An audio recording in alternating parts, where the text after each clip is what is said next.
How to teach theory. I have this saying that philosophy should be done on the ground, not in the clouds. Philosophy is never an argument. And those in philosophy who think that philosophy reduces to argument are simply wrong. It does not reduce to argument. Philosophy is quintessentially about understanding connection. And understanding comes from context, and therefore putting history into your philosophy is, I think, extremely, extremely important. A good example, I'm going to give you a couple of examples of this. One time I had a professor, and it was Professor Astorino at Duquesne Law School. He really opened my eyes in a very significant way. What he did was he taught me the subject of jurisprudence through history. In other words, rather than the topic being about a set of premises or theories, one of the problems with philosophers is sometimes they get at their subject as though it were just a set of premises or arguments, to dissect the argument. When philosophy is taught to you through historical context, then you get a better understanding of the conditions through which the ideas came to be. A better example is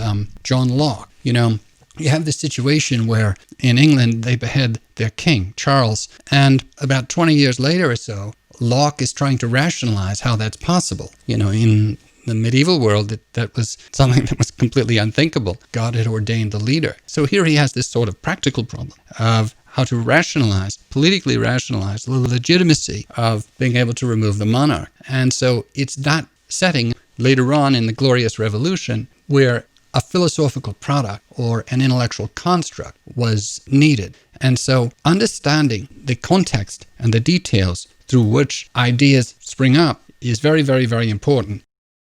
This sounds similar to what you said about development.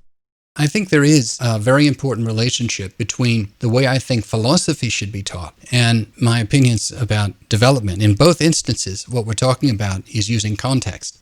A lot of times when I'm doing development, it's helping me do philosophy. It's helping me to teach theory in a class. That's what I'm using development for, is so that I can get my hands in the earth and then I can do the philosophizing and the theorizing better because there's now a context for why someone is saying something. So I think there's a huge relationship there. Probably the best example of this is Ludwig Wittgenstein. I always say you can't understand Wittgenstein without first understanding his life. You have to understand biography.